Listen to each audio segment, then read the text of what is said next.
चलिए यहाँ पर देखते हैं, आपको हमने बताया कि नेरिस की ये जो बॉडी होती है, नेरिस की बॉडी ये तीन रीजन में डिवाइड होती है, फोरगट, मिडगट, हाइंडगट। तो फोरगट में आपने देखा इसका माउथ पाया जाता है, माउथ रीजन, ठीक है।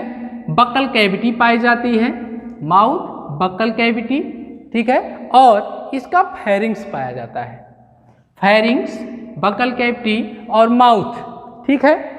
और मिडगट के अंतर्गत इसमें बताया हमने आपको इसका ओएसोफेगस पाया जाता है, ओएसोफेगस रीजन या फिफ्थ सेगमेंट में स्थित होता है ओएसोफेगस इसका, ठीक है।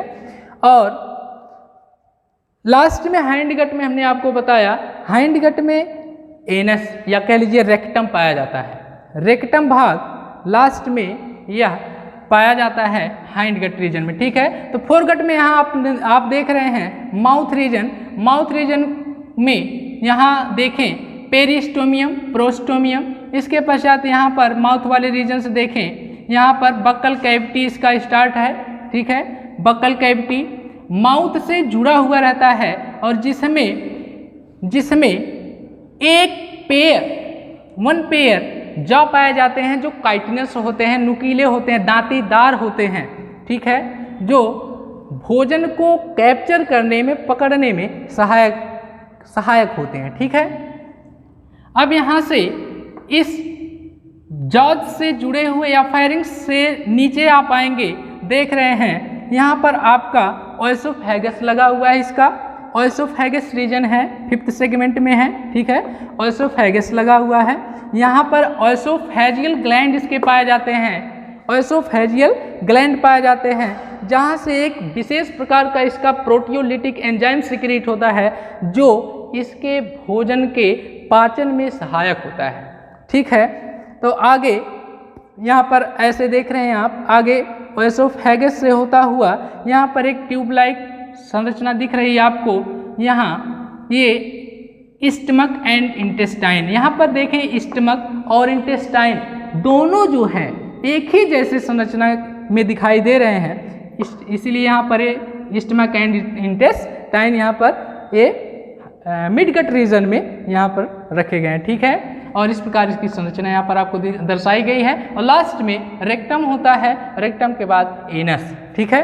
तो आगे यहाँ पर देखें तो यह नेरिस क्या फीड करता होगा, जैसा कि आप जानते हैं यह नेरिस मैराइन वाटर में पाया जाता है और मैराइन वाटर में यह यू आकार के यू शेप्ड बरो, जो यू शेप मान लीजिए यह, ठीक है, ये सतह है और इससे लगा हुआ यह यू आकार का बरो बनाता या कह लीजिए इसका फॉर्मेशन करता है। और यू आकार के बरो के फॉर्मेशन के पश्चात यह नेरिस जो है, नेरिस इसके अंदर अपनी बॉडी को एडजस्ट करता है, अपनी बॉडी को एडजस्ट करता है, वो भी तब तक जब तक कि इसकी ब्रीडिंग सीजन ना आ जाए, जब तक यह परिपक्व पूर्ण तरह से नहीं हो जाता है तब तक यह इस बरो के अंदर ही रहकर यहीं से अपने भोजन को पकड़ता है, कैप्चर करता है। तो मुख्य रूप से इसका भोजन क्या होता है, देखें यह स्मॉल क्रस्टेशियंस का, स्मॉल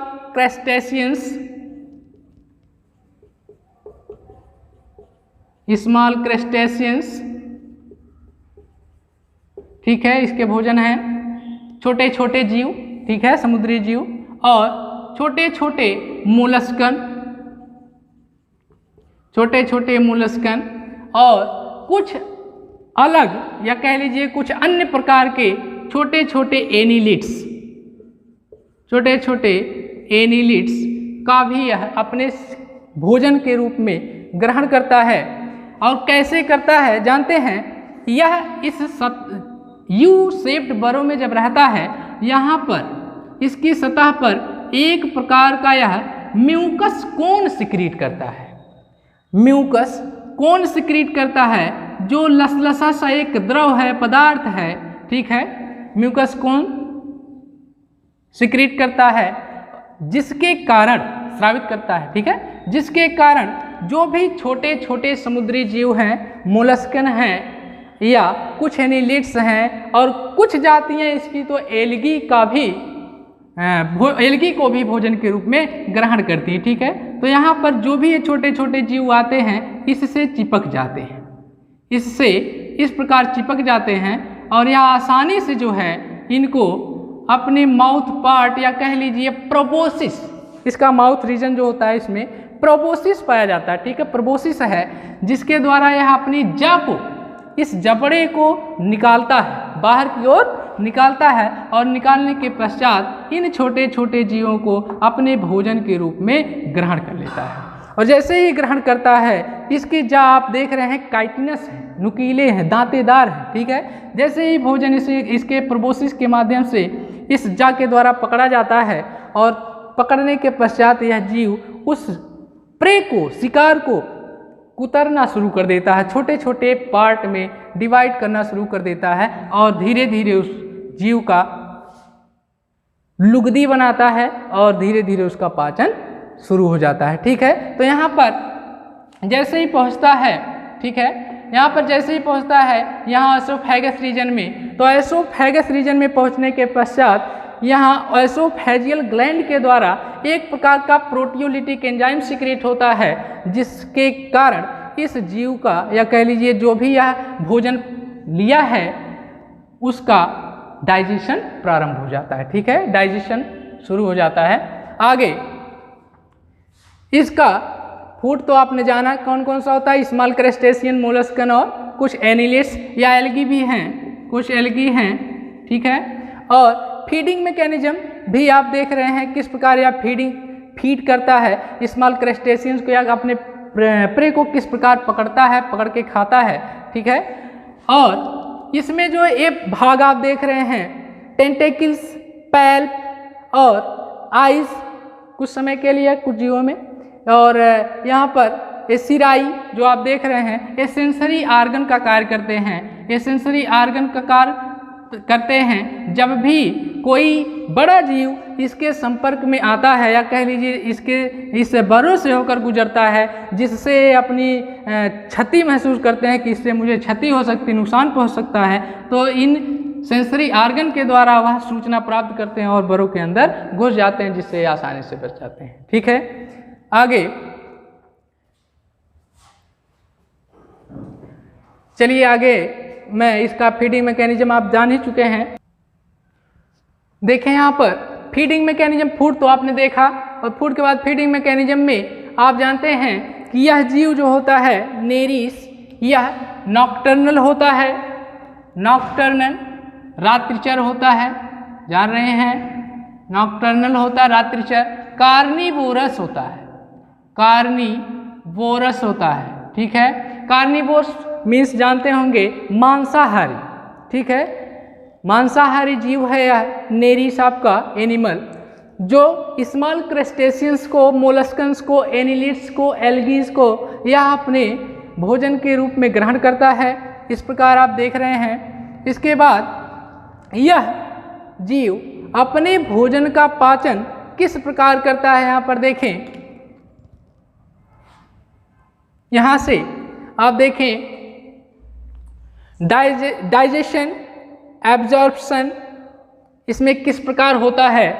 डाइजेशन इसमें आप देख ही रहे हैं, oesophageal gland and gland cells of midgut region, ठीक है, midgut epithelium secrete juice, a type of juice secrete करता है जो कंटेन किया हुआ रहता है, अपने पास रखता है कह लीजिए डाइजेस्टिव एंजाइम्स। इसमें जो जूस या सिक्रीट करता है कहाँ से, एसोफेजियल ग्लैंड से, उसमें एक प्रकार का, ठीक है, डाइजेस्टिव एंजाइम पाया जाता है, जिसमें जो एंजाइम इस प्रकार हैं, प्रोटीएजेस, एमाइलेजेस और लाइपेजेस।